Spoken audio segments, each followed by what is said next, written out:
বিসমিল্লাহির রহমানির রহিম। আসসালামু আলাইকুম।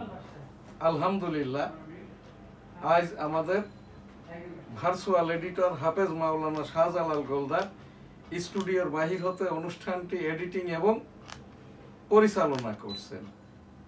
ক্যামেরার পিছনে ভার্চুয়াল অ্যাসিস্ট্যান্ট এডিটর হাফেজ মাওলানা রিফাত আহমেদ, নিয়মিত অনুষ্ঠান উপস্থাপক এবং অনুষ্ঠান পরিচালক মুস্তাফিজুর রহমান গোলদার আজ ছুটিতে আছেন, যে কারণে উপস্থাপনা এবং এখানে অনুষ্ঠানগুলি আমি নিজেই এখানটা থেকে করছি।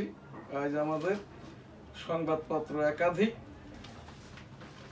দি daily news star, www.dailynewsstar.com, newsstar.tv, IPTV, Facebook, WhatsApp S Ali Goldar, virtual editor Hafez Maulana Shahjalal Goldar শুরুতেই যে অনুষ্ঠানটি আমাকে দিয়েছেন, NSTV ডেইলি ভিউজের যে আমাদের লিকসার অনুষ্ঠান আর কি, এস আলী গোলদার লিকসার। আজকের বিষয় ধর্মীয় সহ সকল রকমের আর কি হেরিটেজ বা জাতীয় উপস্থাপনা, জাতীয় সম্পদ। লিকসার আকারেই আমি বলবো, সময় আমাকে 7 মিনিট দেওয়া হয়েছে, চেষ্টা করব এখানেই 1-2 মিনিট যদি বেশি লাগে আপনার এখান থেকে আমাকে সময়টা দিবেন আর কি। আসসালামু আলাইকুম, আমি এম শাহজাহান আলী গোলদার। 1971 সালের রণাঙ্গনের আমি 265 দিনের মুক্তিযোদ্ধা। 38 বছর আমার সাংবাদিকতার বয়স। ডেমোক্রেটিক বাংলাদেশ এরশাদ আমলে প্রতিষ্ঠা করা যে সংগঠন, 1987 সাল ডেমোক্রেটিক বাংলাদেশ, আমি আহ্বায়ক ছিলাম, বর্তমানে প্রেসিডেন্ট। ইতিমধ্যে আমি তো আর কি রাজনীতিতে আমার 55 বছর, যেহেতু মুক্তিযুদ্ধ করেছি রণাঙ্গনে 8 নম্বর সেক্টরে, অতঃপর 1977 সালে এই যে জিয়াউর রহমানের হানা ভোটের পুলিং এজেন্ট ছিলাম। 1996 সালে স্বতন্ত্র হিসাবে আমি এই জাতীয় সংসদ নির্বাচনে অংশগ্রহণ করি, জামানত বিসি ছিল। অতঃপর 2008, 14, 18, 24 আমি জাতীয় সংসদ নির্বাচনে যশোর 1 হতে নির্বাচনের চেষ্টা করি। 1% ভোটার না থাকায় নির্বাচন কমিশন আমাকে নির্বাচনটা করতে দেয় নাই। 2023 সালে গণপ্রজাতন্ত্রী বাংলাদেশের রাষ্ট্রপতি পদের জন্য আর কি আমি ওই পদপ্রার্থী হয়েছিলাম। আমি লেখাপড়ার জীবনে আর কি আমার ওই সেই ডাক্তারি পড়াটা তো হয় নাই, শেষ জীবনে আর কি আমি পোস্ট গ্রাজুয়েশন করি, MSS, অতঃপর আইনশাস্ত্র পাশ করি। বর্তমানে আমি এই যে মাননীয় উচ্চতর আদালতের অ্যাপিলেট ডিভিশনের রাজস্ব বিষয়ক অ্যাডভাইজারি লয়ার। এখান থেকেই আর কি আমার এই সাংবাদিকতা, যেহেতু 38 বছর, রাজনীতিতেও 55 বছর, এবং আর কি বৈষম্য বিরোধী ছাত্র আন্দোলনের সাথেই ছিলাম, এখনো আছি। আমার এই ডেমোক্রেটিক বাংলাদেশ NCPর সাথে অ্যালায়েন্স করে সামনের জাতীয় সংসদ নির্বাচনটা করতে চাই। আজ আমাকে যে লিকসারের বিষয়টা দেওয়া হয়েছে, হেরিটেজ, জাতীয় সম্পদ বা জনগণের মাল সামান, রাষ্ট্রীয় সকল সম্পদই জনগণের সম্পদ। শুরুতেই আর কি আমি এখানটাই বলবো ধর্মীয় বিষয়ক যেগুলো আমাদের সম্পদ। এটা এই যে কাকরাইল মার্কাজ মসজিদ, টঙ্গীতে ইসলামিক জমায়েতের জায়গা, সারা বাংলাদেশের যত আল্লাহর ঘর বা মসজিদ আছে এগুলো সব ধর্মীয় মূল্যবোধের 18 কোটি জনগণের সম্পদ আর কি। এই সকল সম্পদের মালিক কিন্তু কাকরাইল বা এই যে বাইতুল মুকাররম, ইসলামী ফাউন্ডেশন, এগুলো কিন্তু কোনো ব্যক্তিগত বা রাষ্ট্রীয় সম্পদ নয়। 18 কোটি জনগণের ধর্মীয় মূল্যবোধের ওপরে যারা, তাদেরই সম্পদ। আমাদের এখানটার মাওলানা সাহেবদেরও নয়। কোনো মাওলানা সাহেব এই যেরাম জুবায়ের সাহেব আর কি কাকরাইলটা দখল করে বসে আছে। কাকরাইলের মুরব্বিয়ানার এবং কাকরাইল যেটা মেন তাবলিক হয় আর কি প্রতি বছর আর কি ওই টঙ্গীতে তুরাক পাড়ে আর কি, এখানটার আমির তিনিই হবেন, বয়ান তিনিই করবেন, দোয়া তিনিই করবেন, তাবলিকের এই লক্ষ লক্ষ দেশ বিদেশের এই যে তাবলিক যারা করে এদের উপস্থিতির মধ্য থেকে যিনি মুরব্বী হবেন, এই যারাই মুসল্লিরা তাবলিকিরা উপস্থিত হবেন, অর্থাৎ যারা আজীবন চিল্লা, 40 দিনের চিল্লা, 3 দিনের আর কি জামাতে যারা, এবং যারা সাধারণ তাবলিকি আর কি উপস্থিত হন, ইনাদের মাধ্যম দিয়েই ওখানকার উপযুক্ত মুরব্বী নির্ধারিত হবে, তিনিই বয়ান করবেন, তিনিই পরবর্তী 1 বছরের নির্দেশনা দিবেন, এবং এখান থেকেই আর কি পরবর্তী পর্যায়ে দোয়াটা করবেন। 2026-এর তাবলিকটা এই রকমটাই হোক, আমরা যেটা চাচ্ছি। আমি নিজেও একজন তাবলিকি মানুষ, গোলদার সিটি, গোলদার বাড়ি জামে মসজিদ, 40 বছর আগের থেকে তাবলিকি মার্কাজ, আমি প্রধান মোতোয়াল্লি। এখানে এই সম্পদগুলো যাতে করে কেউ নিজের মনে না করে, আলেমুল আমাদের এই যে তাবলিকের 2.5 খণ্ড, এটা আমি মানি না, কেউ মানবেনও না। আর এই যে জুবায়ের সাহেব, আপনি কাকরাইল ছাড়েন, এখান থেকে সাদ মাওলানা আর আসবে না, যেহেতু তার ছেলে এসে এবার দোয়াটা করেছেন। মামুনুল হক তাবলিকটা নিয়ে গ্রুপটা করবেন না। আমি একজন মুরব্বী হিসাবে, তাবলিকি হিসাবে আর কি এইটা আমি বলছি, সামনের 2026-এর তাবলিকটা হবে উপস্থিতির মধ্য থেকে মুরব্বী নির্বাচিত হবে, তিনিই বয়ান করবেন, তিনিই দোয়াটা করবেন।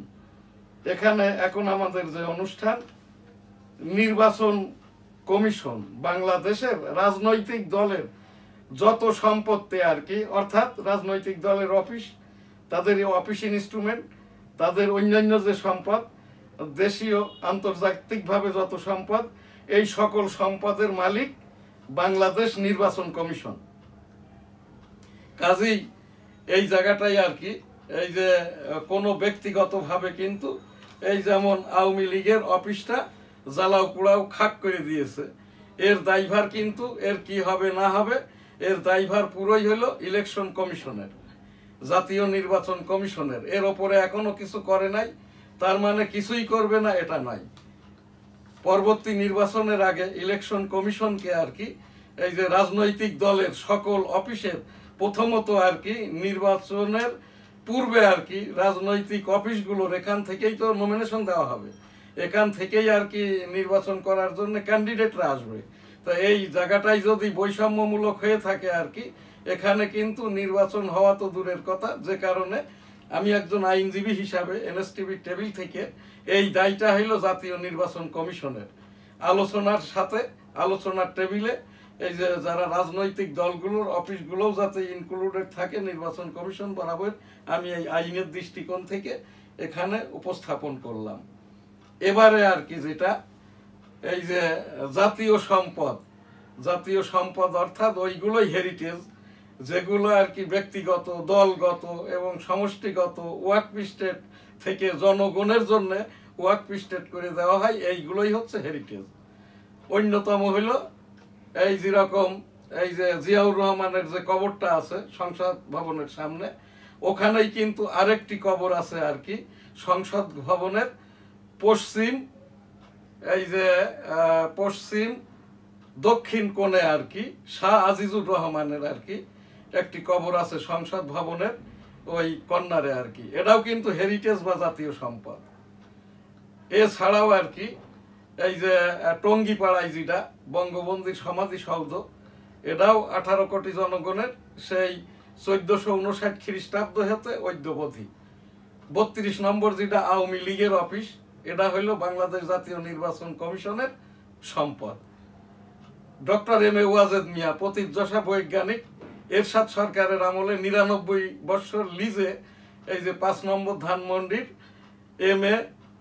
ডক্টর এম এ ওয়াজেদ সুধা মিয়া, এইটা কিন্তু হেরিটেজ নয়, এটা ডক্টর এম এ ওয়াজেদ মিয়ার সম্পদ, এখনো ওয়াজেদ মিয়ারই সম্পদ। এই সম্পদ এখানটা থেকে একটা মিথ্যাচার করা হয়েছে।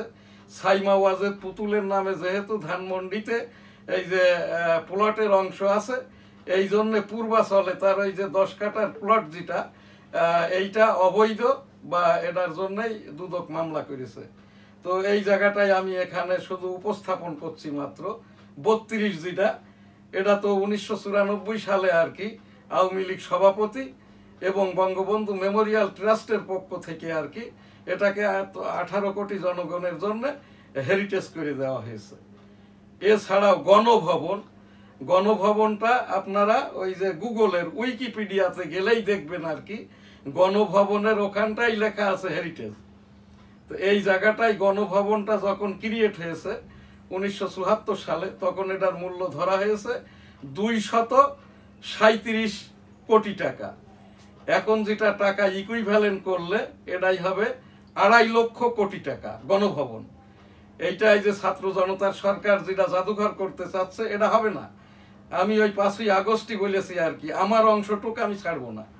আমি 18 কোটি জনগণের জন্য, জনগণ যদি ছেড়ে দেয় আমার এখানে কোনো বলার কিছু নাই, তবে আমারটুকু আমি ছাড় দিব না। আমি এই জায়গাটায় আর কি 18 কোটি জনগণের লক্ষ্যে আর কি আমি উপস্থাপন করলাম। আজ এখানটায় সময় আমার একেবারেই আর দিচ্ছে না। এইটা এখানটায় রাজনৈতিক দলের অফিসগুলো তো এইটা বললাম, এখানটায় পরে আর একদিন আমি বলবো আর কি। এখান থেকে আমার যে উপস্থাপনা আর কি 2025 তো যাচ্ছে, ডিসেম্বরে নির্বাচন হওয়ার কথা শোনা যাচ্ছে। নির্বাচনী যখনই হোক না কেন রাজনৈতিক দলের এই যে নিবন্ধন বিষয়ক যে ব্যাপারটা, ছাত্র জনতার সরকার 2024, এদের নিবন্ধনের কোনো প্রয়োজন নাই। এরা তালিকাভুক্ত হবেন, নির্বাচন কমিশন এই যে ছাত্র জনতার সরকারের অফিসে এসে তাদেরকে শুধু নির্দেশনাটা দিবেন কিভাবে তারা নির্বাচনে অংশগ্রহণটা করবে। আর এখানটাতে এই যে রাজনৈতিক দল নিবন্ধিত হওয়া, এটাই আমি বিশ্বাস করি না। এইটাই হচ্ছে গণতন্ত্রের সর্বাগ্রে আর কি। একটা দেশে একজনই ব্যক্তি রাজনীতি করে, তার মাধ্যম দিয়েই দেশটা আসে। জর্জ ওয়াশিংটন, ভারতের মহাত্মা গান্ধী, বাংলাদেশের বঙ্গবন্ধু শেখ মুজিবুর রহমান, এই রকমটা করে ওই কমিউনিস্ট কান্ট্রি হলেও মাও সেতুং, এই রকমটা ভাবেই কিন্তু গণতন্ত্র সমাজতন্ত্রের জন্মটা হয়েছে। রাজনৈতিক নিবন্ধন এবারই সময়, এই রাজনৈতিক নিবন্ধনের মধ্যে গেলেই আর কি এখন যিনি নির্বাচন কমিশনার আছেন আমার থেকেও 3টি অযোগ্যতা তার বেশি। এখন যিনি প্রধান বিচারপতি আছেন আমার থেকেও 1টি তার অযোগ্যতা বেশি। তো এই রকমটা করে আর কি সব জায়গায় দুদক, যিনি দুদকের একজন পরিচালক হওয়ার মতো যোগ্যতাটাও আক্তার হোসেনের নাই। এই জন্যই যা খুশি তাই করছে। উনি বলছেন আর কি 10,000 মোরাল স্থাপিত হয়েছে বঙ্গবন্ধুর। এটা মিথ্যাচার নহে, এটা ভীতি প্রদর্শন করা। আমাদের এই দেশটা কি এই দেবদেবীর পূজারীর দেশ? তারপরেও আল্লাহর ঘর বাইতুল্লাহতে যখন পূজা করত সেখানে 350 মূর্তি ছিল। আর এখানে আক্তার হোসেন বলছেন এই যে 55,000 ইউনিয়নের, 5,500 ইউনিয়নের বাংলাদেশ, সেখানটাই আর কি আমি এই দেশের জনগণের লক্ষ্যেই বলছি আর কি। প্রত্যেকটা ইউনিয়নে কি 2টা করে বঙ্গবন্ধুর মোরাল বসানো হয়েছে? জনগণ এইটাই চিন্তা করবে। 4,500 কোটি টাকা সম্ভাব্য যে টাকাটা, আক্তার হোসেন বলছেন সম্ভাব্য আর কি আমি এই 4,000 কোটি টাকার ভাউচারটা দাখিল করব। উনি পারবেন না, কিন্তু মুজিব শতবর্ষ পালন করেছে বঙ্গবন্ধু মেমোরিয়াল ট্রাস্ট। আমি আমার পক্ষ থেকে, আমার চুলকানি ছিল, আমি নিউজ স্টারের পক্ষ থেকে আমি 365টা এই যে আমার অনলাইন প্রোগ্রাম করেছি, এতে আমার প্রায় 8 লক্ষ টাকা ব্যয় হয়েছে। আমি বঙ্গবন্ধুর গবেষণা করি, আমি মুক্তিযোদ্ধা, আমার চুলকানি আছে, আমি চুলকাইছি। এইটা আমি এখান থেকে উপস্থাপন করলাম। যে কারণে আওয়ামী লীগ সরকার ওই যে বৈষম্য হাসান মাহমুদ আমার এই পত্রিকার মিডিয়া বোর্ড, ওয়েস বোর্ড বাদ করে, পরে আর কি ঠিক করে দেয়। এখানটা থেকেই আর কি আমি এখানে এই যে উপস্থাপনাগুলো করলাম জাতীয় সম্পদ বিষয়ক। জাতীয়ভাবে 18 কোটি জনগণের প্রতি আর কি আমার একটি সবিনয় নিবেদন। দেশের গ্রামে গঞ্জে, হাটে বাজারে, ইউনিয়নে, থানায়, উপজেলায়, জেলায়, রাষ্ট্রীয়ভাবে, বিভাগীয় এবং ঢাকাতে যারা এইটা আর কি আমাদের সম্পদ নিয়ে, জাতীয় সম্পদ নিয়ে, ধর্মীয় মূল্যবোধ নিয়ে, সে তাবলিগ হোক, বাইতুল মুকাররম হোক, কাকরাইল মার্কাজ হোক, যেখানেই হোক না কেন, এইটা করলে আমাদেরই দায়িত্ব। এটা আমাদেরই দায়িত্ব, যেহেতু এই সম্পদটা আমাদের 18 কোটি জনগণের। আমি এখান থেকে উপস্থাপন করলাম মাত্র। আলহামদুলিল্লাহ, আল্লাহ হাফেজ। এখন যেটা আমাদের অনুষ্ঠান, এখানে আমি এই যে হজ উমরা, লাব্বাইক আল্লাহুম্মা লাব্বাইক, লাব্বাইক লা শারীকা লাকা লাব্বাইক, ইন্নাল হামদা ওয়ান নিয়ামাতা লাকাল মুলক লা শারীকা লাক। রব্বুল আলামিন পাক পরওয়ারদিগার বিশ্বের সকল মানুষকে একবার করে হজ উমরা করার তৌফিক দান করুন, আমিন। 17 তারিখের পর হতে সৌদি আরব হতে যারা উমরা করতে গেছে সকলকে চলে আসতে হবে। 13টি দেশের ওপরে যে সাময়িক এই স্থগিতাদেশ সৌদি আরব দিয়েছে আর কি, ওই যে 50 লক্ষ অর্থাৎ অর্ধ কোটির মানুষ হজ করতে যায়, বাকি অর্ধ কোটি মাল্টিপল ভিসায় যায়। অনেক গন্ডগোল হয়, ঝামেলা হয়, যে কারণে সৌদি সরকার নির্বিঘ্নে হাজি সাহেবানদের হজ করার জন্য এটা করছে। হজ শেষে এটা আবার সাবেক অবস্থায় ফিরে যাবে, এটা অস্থায়ী নিষেধাজ্ঞা। আলহামদুলিল্লাহ আজ আমাদের এই যে শুক্রবারের জুমাবারের ধর্মীয় যে অনুষ্ঠান, আজকের বিষয় কি ফিলিস্তিন? মাওলানা রিফাত সাহেব, ফিলিস্তিন এইটার উপরে কোনটা বলবো? এই যে এখনো যুদ্ধ বন্ধের পরে আবারও হচ্ছে। ঠিক আছে, তুমি এইটা ওই আমারে এইটা কি বলে ওর ইন্না লিল্লাহি ওয়া ইন্না ইলাইহি রাজিউন সূরা ফাতিহাটা একটু পাঠ করে দাও। আউযু বিল্লাহি মিনাশ শাইতানির রাজীম। বিসমিল্লাহির রহমানির রহিম। আলহামদুলিল্লাহি রাব্বিল আলামিন। আর রহমানির রহিম। মালিকি ইয়াউমিদ্দিন। ইয়্যাকা না'বুদু ওয়া ইয়্যাকা নাস্তাঈন। ইহদিনাস সিরাতাল মুস্তাকিম। সিরাতাল লাযীনা আন'আমতা আলাইহিম গায়রিল মাগদুবি আলাইহিম ওয়ালাদ-দাল্লিন। আমিন। সাল্লাল্লাহু আলাইহি ওয়াসাল্লাম। আস্তাগফিরুল্লাহ। আমিন। আমি এখানটাই আমাদের এই বিশ্বময় আমাদের মাওলানা সাহেবরা, আলেম উলামারা বিশ্বব্যাপী, মানুষটা জানেই না আসলে ইসরায়েল বলে কোনো দেশ কখনোই ছিল না। 1947 সালে এই যে ইহুদিদের জন্য একটা রাষ্ট্র তারা উগান্ডাতে, আফ্রিকার দেশ উগান্ডাতে খরিদ করে আমেরিকা। অতঃপর আর কি কূটকৌশলের মাধ্যম দিয়ে আমেরিকাকে সাথে নিয়ে এই যে তৎকালীন সৌদি আরবের ফিলিস্তিন উপত্যকার এই ইসরায়েলের এই যে অবসতি যে জায়গাটা আর কি, পাহাড়ি অঞ্চল, এই জায়গাটা আর কি ওই ফিলিস্তিনিদের একটু দয়া করা হয়। এই ফিলিস্তিনিরাই দয়া করেছিল এবং যার ফলশ্রুতিতে সেই ফিলিস্তিনিরাই এখন ইসরায়েলের উপনিবেশ। 1947 সালে 22,000 বর্গ কিলোমিটার নিয়ে, 22,000 তো না, তখন এইটা ছিল এই যে 17,000, পরে 5,000 এরা ঠেলতে ঠেলতে ওই যে ইয়ামেনের দিকে, লেবাননের দিকে, আর ফিলিস্তিন গাজা উপত্যকা সহজে 6,000 বর্গ কিলোমিটার। এটা তো এখন ওই যে ইসরায়েলেরই আন্ডারে আর কি। তা সেই এখন ইসরায়েলের ডিক্লার যেটা, তাদের এরিয়া 22,000 বর্গ কিলোমিটার। এই থেকে আমি 2 বছর আগে দেখেছিলাম এখানটায় ওই ইহুদিদের সংখ্যাটা ওখানে ছিল 70 লক্ষ, আর মুসলমানের সংখ্যা ছিল 20 লক্ষ, 1 কোটি না।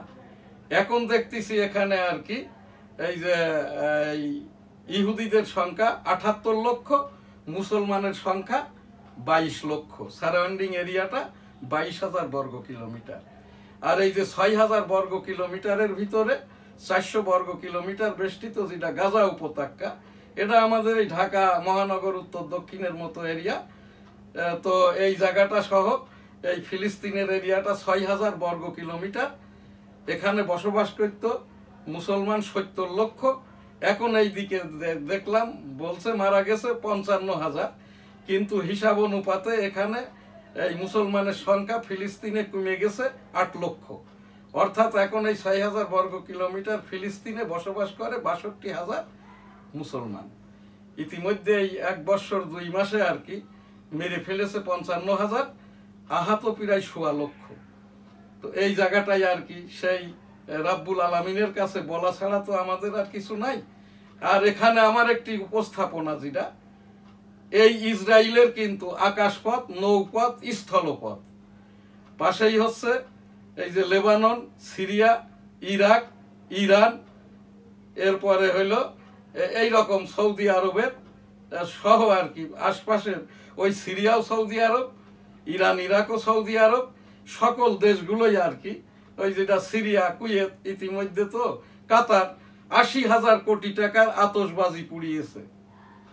এই 80,000 কোটি টাকা দিয়ে দিলেই কিন্তু এই যে ইহুদিদের অনেকটা কাজে আসতো। তো যাই হোক, এখান থেকে আমার যে উপস্থাপনা, যদি কিনা এই মধ্যপ্রাচ্যের 17টি দেশ ইসরায়েলের ওপরে শুধু একটা সমঝোতা বৈঠকে বসবে, ইসরায়েল, সৌদি আরব এবং আর কি ওই যে আশপাশের দেশগুলো এদের প্রতিনিধি, তাহলে ওই হিলফুল ফজুলের মতো মদিনা সনদের মতো করে এইটা কিন্তু সমাধান হওয়াটা সম্ভব। আর তা যদি না হয়, অবরোধ আরোপ করতে হবে। আমেরিকাকে যেমন সহযোগিতা করছে, এই আমেরিকা সহযোগিতা করছে ইহুদি এবং বেঞ্জামিনকে, ইসরায়েলকে, ফিলিস্তিনিদেরকে সহযোগিতা নিতে হবে রাশিয়া। ইরানের ওই যে অঘোষিত সমর্থন নিয়ে এখানটায় কোনো কাজ হবে না। এখানে যতক্ষণ না পর্যন্ত রাশিয়ার সমর্থন নিবেন, ততক্ষণ এখান থেকে একসময় এরা মারতে মারতে হামাস সহ ফিলিস্তিনে আর মানুষই থাকবে না। বসতি তো এখন নাই, বসবাস করার যোগ্য আবাসও নাই। এখান থেকে আমি পাক রাব্বুল আলামিন সেই ফিলিস্তিনি ভাই বোনদের জন্য আর কি আস্তাগফিরুল্লাহ রাব্বিহিম মিন কুল্লি যামবি ওয়া আতুবু ইলাইহি ওয়া লা হাওলা ওয়া লা কুওয়াতা ইল্লা বিল্লাহিল আলিয়্যিল আযীম। রাব্বুল আলামিন পাক পরওয়ারদিগার বিশ্ব স্বাস্থ্য সংস্থাকে, জাতিসংঘকে, মুসলিম দেশগুলোকে এই যে তাদের জন্যই আর কি হয় ওই ইসরায়েলি বেঞ্জামিনদেরকে হেদায়েত দান করুন, না হলে ধ্বংস করে দিন। আমিন। এখানে কয় মিনিট হয়েছে গো? 21। আর 2 মিনিট আমাদের দাও। এখানটায় আমাদের প্রোগ্রামের সময়টা তো আর নাই। এই জায়গাটায় এখন ডেইলি ভিউজের আমি কয়েকটি হেডলাইন পাঠ করেই প্রোগ্রামটা শেষ করব। আজ আমাদের সংবাদপত্র দি ডেইলি নিউজ স্টার, www.dailynewsstar.com, এই যে ডেইলি ইন্ডাস্ট্রি, আর হলো দৈনিক ইত্তেফাক। ট্রান্সশিপমেন্ট বাতিলে রপ্তানিকারকরা বিপাকে, বাংলাদেশে ব্যবসার সুযোগ খুঁজছে পাকিস্তানের অ্যানগ্রো। সরকার পরিবর্তন হলেও নীতির ধারাবাহিকতা চান উদ্যোক্তারা।